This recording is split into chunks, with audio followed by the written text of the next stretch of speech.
A história desse anime começa na movimentada cidade de Tóquio, onde as pessoas jogam o lixo fora com uma naturalidade impressionante, como se isso não tivesse a menor importância. Sempre há um caminhão de coleta aguardando para levar tudo embora, sem que ninguém pare para pensar no que acontece depois. No entanto, em meio a essa rotina, uma figura suspeita observa tudo de longe, mantendo-se nas sombras. Nesse universo, os objetos descartados são tratados como algo impuro, completamente desprovido de qualquer valor ou utilidade. Isso também se aplica às pessoas, que muitas vezes são vistas como inúteis e descartáveis. De repente, alguém invade o lixão e começa a revirar o lixo, mexendo em cada canto em busca de algo. Nesse momento, um homem aparece no local e, com tom firme, questiona se é ele o responsável por revirar o lixo e comprometer a aparência da cidade. Lançando pedaços de lixo contra os guardas, todos demonstram nojo, como se aquilo fosse algo contagioso e perigoso. Tentando escapar, o garoto corre, mas as paredes ao seu redor começam a se fechar, formando uma armadilha. Mesmo sendo alvo de disparos,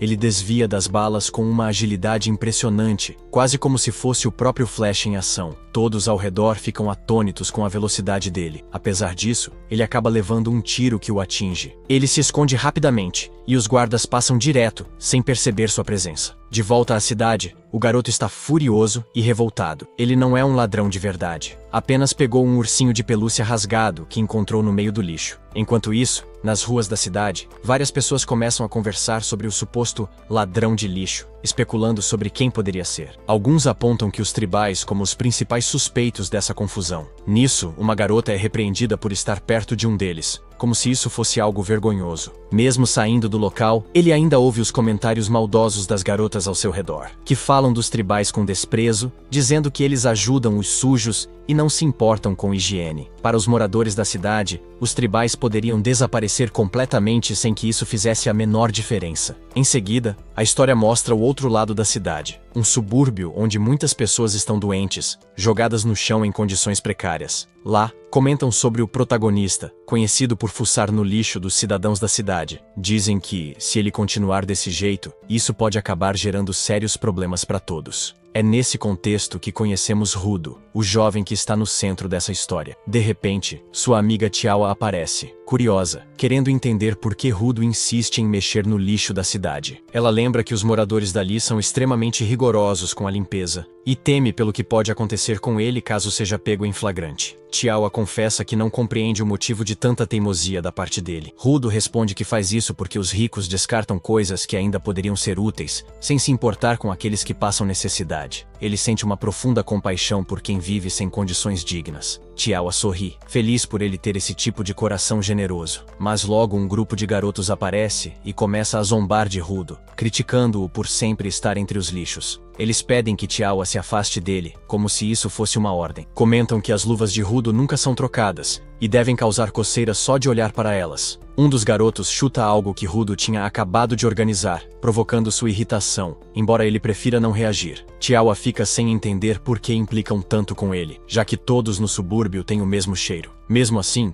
os garotos insistem que ela não deve andar com Rudo. Além disso, todos ouviram rumores de que ele é filho de um assassino. É explicado que aquele gueto foi criado como uma prisão para criminosos, e os moradores atuais seriam descendentes deles. Pelos comentários, todos ali trabalham duro e evitam cometer delitos para tentar mudar essa fama. Mas todo esse esforço foi em vão, pois o pai de Rudo matou várias pessoas no passado. Dizem que, se ela continuar próxima dele, todos vão acabar pensando que Rudo é tão perigoso quanto o pai. Ele encara os garotos com um olhar tão intimidante que eles sentem um arrepio e decidem ir embora. No fundo, todos acreditam que, filho de peixe, peixinho é, e que um dia, Rudo pode se tornar um assassino também. Ainda assim, Tiawa acredita nele. Ela confia que ele não seguirá o caminho do pai. Quando Rudo vê o ursinho de pelúcia, pensa em dá-lo para ela. Fica vermelho como um pimentão de tanta vergonha. Ao oferecer, Tiawa não escuta, pois sua mãe a chama bem naquele momento. Ao se afastar, a mãe da garota a repreende por falar com Rudo, lembrando que o pai dele foi um assassino. Chegando em casa, Regto, seu amigo, começa a provocá-lo, dizendo que ele está apaixonado. Regto sugere que Rudo deveria ser mais direto com ela. Mais importante ainda, quer que Rudo conte tudo sobre a invasão ao lixão na noite anterior. Regto não quer que o garoto se arrisque tanto, já que ainda é uma criança. Ele se oferece para sustentar a casa sozinho. Rudo tenta explicar que nunca foi pego antes, mas Hegito avisa que dessa vez ele foi visto por alguém. Hegito entende o pensamento de Rudo. Eles não têm laços de sangue, mas são como uma família, e se cuidam mutuamente. Rudo é eternamente grato a Hegito por tê-lo acolhido quando era apenas uma criança abandonada. Para Rudo, não é só preocupação, é gratidão profunda. Hegito diz que, se ele for tão aberto com Tiawa quanto é com a vida, ela vai entender seus sentimentos. Envergonhado, Rudo deixa algo cair. Hegito percebe que o garoto está machucado e tenta ajudá-lo, pedindo para tirar as luvas. Enquanto ajuda, pede que Rudo não volte ao lixão. Um dia, ele pode acabar morrendo por causa disso. Ao ver as mãos de Rudo, nota as marcas que seu pai deixou. É explicado que, quando alguém comete um crime grave, a sentença é imediata: a morte e o lançamento no abismo. Essa é a lei da cidade há muito tempo. O pai de Rudo foi jogado nesse lugar, então o garoto precisa cuidar bem de si mesmo. Desde pequeno, suas mãos já eram completamente negras. A dor era intensa, e os olhares das pessoas só pioravam sua saúde mental. Foi quando Hegito lhe deu as luvas. Mesmo velhas, elas ajudaram a aliviar a dor. Rudo sente que tem uma dívida eterna com Hegito. Este, por sua vez, avisa: se ele não conquistar logo Tiawa, alguém vai fazer isso. Ela é bonita e Rudo precisa mostrar seu valor. Hegito sugere que ele entregue o ursinho e, quem sabe, a beije. Do lado de fora,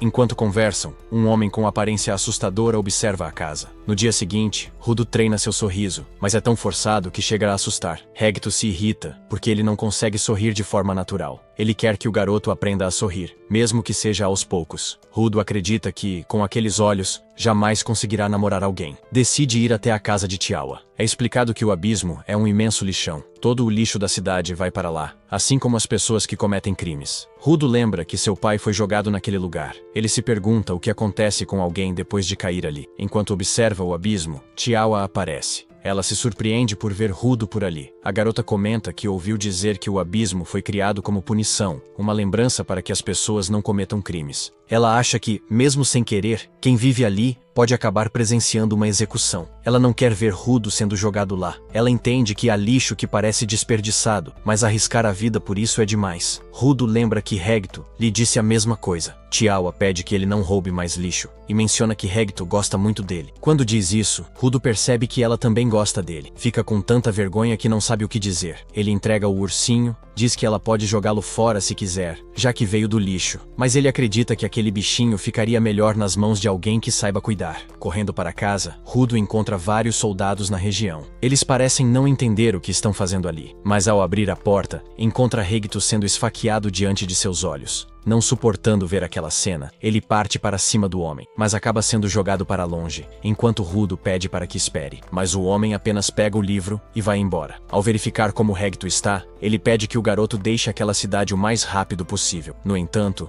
não dá tempo, e os apóstolos aparecem no local, prendendo Rudo por homicídio em flagrante. Mesmo insistindo que não foi ele, os homens se recusam a ouvir. Nisso, Tiawa percebe que o garoto acabou sendo preso. A cena muda para o momento em que ele está amarrado, prestes a ser jogado no abismo. Rudo foi condenado por assassinato e roubo. Mesmo que a pessoa que ele eliminou fosse um tribal, não permitiriam que continuasse vivendo naquela terra. Por isso, foi sentenciado à morte. Rudo grita pedindo que alguém acredite nele. Tiawa, ao ouvi-lo, acredita no garoto, mas sabe que o pai dele é um assassino. Sem dizer nada, deixa cair no chão o ursinho que havia recebido dele. Rudo percebe que aquele mundo é realmente cruel. As pessoas têm olhos e ouvidos, mas não escutam o que os outros têm a dizer. Elas não tentam enxergar nem ouvir. São apenas uma massa indiferente. Antes de ser jogado no submundo, Rudo vê o homem que matou Hegito e jura vingança contra todos os humanos. O abismo era o antigo lixão, onde pessoas e objetos eram descartados. É lá que tudo o que é considerado sujo é despejado. Ali é o verdadeiro inferno. Quando menos espera, um monstro gigante surge bem atrás dele. Rudo fica com a mente em branco por um momento ao ver o monstro. Ele se lembra de como sempre achou estranho que todos fossem tão obcecados em enviar lixo e a ralé humana para o fundo do poço. No entanto, ninguém nunca se importou com o que realmente acontecia com eles lá embaixo. Eles nem sequer pensavam no que mais poderia haver no fundo, e isso o incomodava mais do que qualquer outra coisa. No entanto, ele rapidamente sai do transe e começa a correr por sua vida, enquanto o monstro gigantesco se aproxima dele. As coisas de repente pioram quando o monstro ruge alto, e como resultado, mais monstros saem da pilha de lixo. Eles começam a perseguir Rudo, que corre o mais rápido que pode, mas é tudo inútil porque ele logo fica encurralado. Ele se pergunta o que são esses monstros, e se eles são realmente pilhas de lixo que podem se mover por conta própria. Os monstros de repente se lançam sobre ele, e ele de alguma forma desvia de seus ataques. Ele tenta fugir, mas tropeça e cai bem em cima de um crânio humano, fazendo-o perceber qual será seu destino. Rudo amaldiçoa os bastardos que o jogaram naquele lugar infernal. E nesse momento, a pilha de lixo em que ele estava desmorona. Rudo rapidamente se encontra no fundo de um penhasco que o mantém a uma distância segura dos monstros. Mas há outra coisa que o está matando.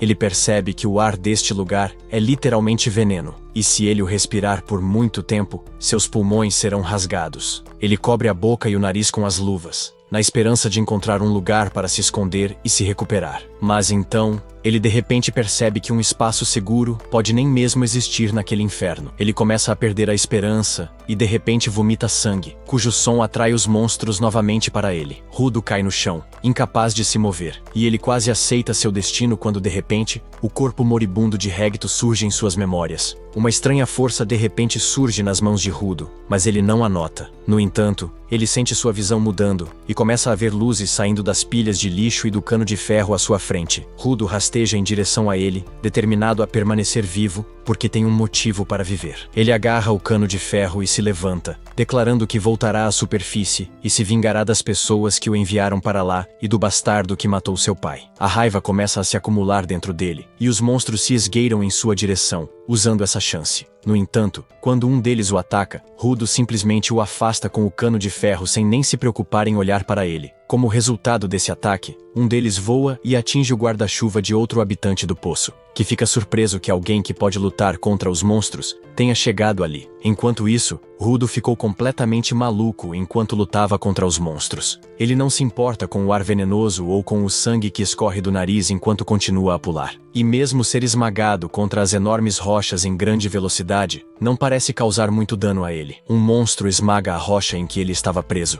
enterrando-o em escombros. Mas Rudo sai e puxa um poste junto com ele. Ele o balança com força total, causando grande dano ao monstro. Mas então, de repente, outro monstro emerge de debaixo dele. Rudo de alguma forma pula para longe de suas mandíbulas. Mas então os resultados de respirar o ar venenoso finalmente o atingem. Ele começa a jorrar sangue novamente e os monstros usam essa chance para se aproximarem dele. Por sorte, seu poder misterioso surge mais uma vez, dando-lhe a força e a loucura para permanecer em sua posição, mesmo quando dois monstros o atacam ao mesmo tempo. Rudo sai da colisão em segurança e usa uma chapa de metal para cortar o crânio do primeiro monstro. Ele então ataca o segundo monstro, cortando-o ao meio e fazendo-o explodir. Ele faz uma pausa depois disso, mas então outro monstro gigantesco começa a caminhar em sua direção. No momento em que Rudo o vê, ele decide fugir e recuperar suas forças, mas o monstro pisa no chão com toda a sua força, liberando uma onda de choque que o arremessa para longe. No entanto, quando Rudo abre os olhos, ele fica chocado ao ver um cara usando uma máscara assustadora em pé sobre ele. Ele se pergunta quem é esse cara e de onde ele veio, mas o homem de repente o levanta e o chuta para frente. Rudo tosse um pouco de sangue e está prestes a partir para a briga quando o cara de repente coloca uma máscara de gás em seu rosto, permitindo que ele respire novamente. Rudo fica realmente confuso agora e pergunta ao homem se ele é um morador local. Ele quer saber sobre este lugar e os monstros daqui, mas o homem mascarado apenas pede para ele ficar em silêncio. Obviamente, alguém com um QI de um único dígito não consegue entender ordens, e Rudo continua perguntando sobre este lugar em voz alta. O homem mascarado mais uma vez sussurra para ele calar a boca, mas Rudo diz para ele falar mais claramente. Ele pergunta se eles estão no subsolo e o homem mascarado finalmente explode com isso. Ele esquece seu próprio conselho e grita com Rudo, dizendo a ele que eles não estão no subsolo, mas acima da superfície, e que a culpa é das pessoas que vivem no topo por transformarem este lugar em um buraco infernal. Ele então diz a Rudo que os monstros gigantes feitos de lixo são atraídos por som, e graças a ele não calar a boca, eles o notaram agora. O homem da máscara diz que as feras de lixo não podem ser derrotadas com armas comuns.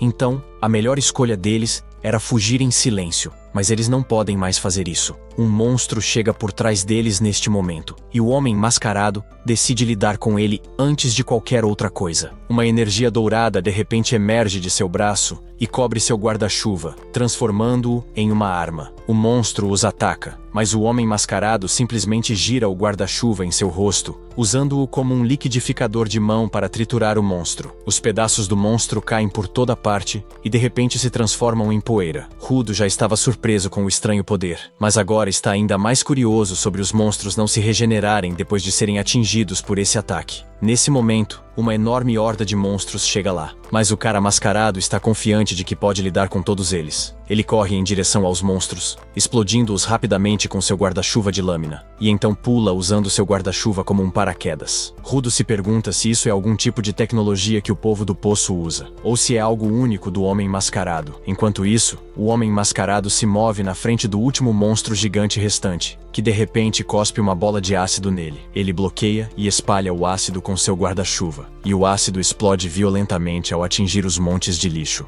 O homem mascarado então usa a cabeça do monstro como base para pular mais alto, e depois disso, ele derrama mais energia em seu guarda-chuva, aumentando seu tamanho e poder destrutivo. Ele mergulha em direção à cabeça do monstro com isso, cortando-o e o chão também. Depois que isso é feito, o homem mascarado volta para Rudo, que lhe pergunta: "Quem diabos é você?" O homem remove sua máscara e se apresenta como Enjin, um simples limpador. Mas no momento seguinte, o ar doentio o faz se arrepender de sua decisão. Enjin amaldiçoa Rudo por fazê-lo tirar sua máscara, e então Rudo de repente desmaia. Enquanto ele está inconsciente, ele sonha com um incidente de sua infância. Ele havia voltado para casa depois de ser intimidado e empurrado para o esgoto pelos outros meninos, porque lhes disse que os objetos estão vivos, e eles não acreditaram nele. Recto perguntou se ele bateu nas costas do garoto, e Rudo respondeu que não. Ele perguntou a Recto se ele estava realmente dizendo a verdade quando disse que quando um objeto é tratado com cuidado, uma alma finalmente virá a habitá-lo. Enquanto Recto o limpava, ele disse que a história era apenas uma velha lenda para fazer as pessoas valorizarem o que tinham, mas, pessoalmente, ele gostava de acreditar que tudo tinha uma alma. Rudo ficou cada vez mais curioso ao ouvir isso e perguntou se as coisas ao redor de sua casa tinham uma alma, também, incluindo suas luvas. Recto apenas respondeu que se ele as tratasse com cuidado, um dia elas teriam uma alma. Rudo de repente acorda de seu sonho com isso e se encontra acorrentado e sendo arrastado por Enjin. Rudo o amaldiçoa, dizendo para ele soltá-lo, mas Enjin diz que ele está apenas o levando para um lugar seguro. Rudo não se importa mais com isso porque ele quer voltar para cima para se vingar, mas essas palavras fazem Enjin parar no caminho. Ele diz a Rudo que é impossível voltar a subir para o lugar que eles chamam de esfera, que é basicamente no céu e está em constante movimento. Ele então retoma a arrastar Rudo, dizendo que voltar não é possível agora, e ele deveria apenas se acalmar e aceitar sua nova situação. Rudo, no entanto, se recusa a desistir, dizendo que voltará para a esfera a todo custo. Ele acredita que Enjin sabe o caminho para ir para lá, mas está escondendo isso dele, e ele grita para ele contar tudo o que sabe, ou ele continuará gritando até que mais monstros cheguem. Enjin fica irritado com isso e diz a Rudo que ele vai lhe dizer exatamente que tipo de lugar é este. Ele começa a arrastá-lo ainda mais descuidadamente e finalmente o leva para uma clareira em um cânion,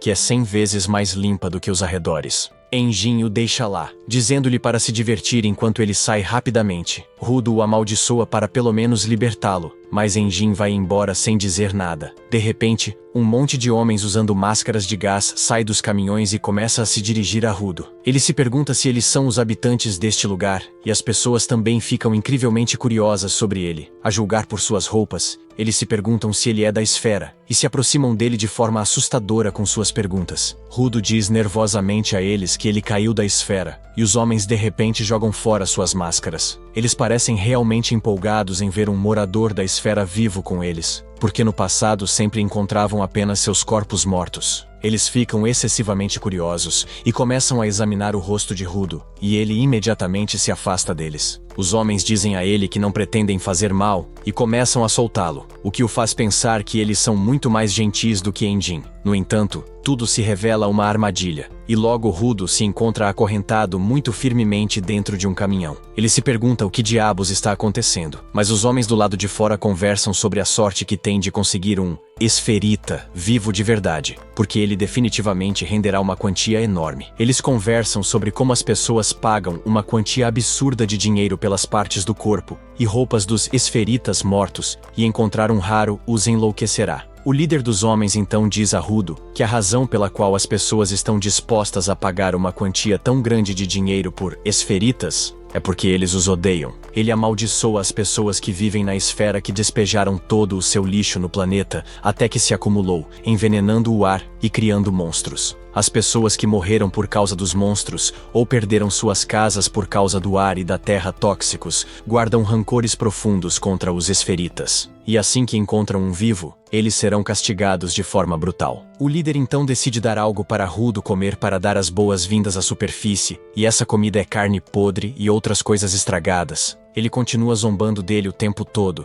dizendo que esferitas como ele nem sequer tocam em lixo, então ele não pode possivelmente digerir comida assim. No entanto, enquanto ele tenta enfiar um pedaço de carne na garganta de Rudo, o homem comete o maior erro de sua vida. Rudo de repente morde seus dedos, rasgando a carne deles e mastigando-a junto com a coisa podre que ele comeu antes. Ele então começa a comer a comida podre, dizendo que não é lixo porque ainda está perfeitamente comestível. Os homens ficam aterrorizados porque nunca viram uma besta como essa. Mas isso é apenas o começo. Rudo está louco com todos por rotularem as coisas como lixo e indignas de serem usadas. E ele não vai mais aceitar isso passivamente. Seu poder se manifesta novamente e ele se liberta de suas correntes. Ele pula para fora e libera sua energia no chão, levantando os objetos ao redor dele. Enjin observa tudo de longe, e ele fica realmente satisfeito em ver que Rudo se mostrou um doador, uma pessoa que pode dar vida a objetos e extrair seu poder, assim como ele. Enquanto isso, no chão, Rudo pensa nas palavras de Regto, que tratar objetos com cuidado os torna vivos, e eles também tratam seus humanos com cuidado. Ele joga fora sua máscara e agarra a corrente usada para amarrá-lo, infundindo-a com vida e transformando-a em uma arma. Os homens correm em sua direção, mas Rudo apenas atinge o chão com sua corrente, forçando-os a recuar. O líder deles diz para eles visarem a corrente porque um doador é inútil sem seu objeto. E seus homens conseguem desarmar Rudo rapidamente. No entanto, para o choque total deles, e para o total deleite de Enjin, Rudo pega um pneu e o transforma em uma arma também, o que é muito raro até mesmo para doadores poderosos. Ele se livra rapidamente dos homens, e então avança em direção ao líder deles, que continua a amaldiçoá-lo enquanto se borra de medo. Mas assim que Rudo está prestes a atacá-lo, Enjin entra e o impede. Rudo de repente sai de seu frenesi e seu poder diminui. O pneu que ele estava usando de repente se transforma em poeira, e Rudo tem uma hemorragia nasal enquanto tenta descobrir exatamente o que ele acabou de fazer. Enjin diz que usar seu poder de forma tão imprudente certamente cansaria seu corpo. Ele então se desculpa por testar Rudo assim, mas ele queria ter certeza de seus poderes. Ele promete contar a ele tudo sobre este mundo e seus poderes, mas em troca, ele quer que Rudo se junte aos limpadores, porque eles precisam de pessoas como ele para lutar contra os monstros. No entanto, isso é um pouco demais para Rudo processar, e ele diz que não quer se juntar a eles. E assim termina o primeiro episódio. Se você quer ver a continuação, comenta aí embaixo e já deixa o like, se inscreve no canal e nos vemos no próximo episódio ou em algum desses animes que estão aparecendo aí na tela. Valeu e até a próxima.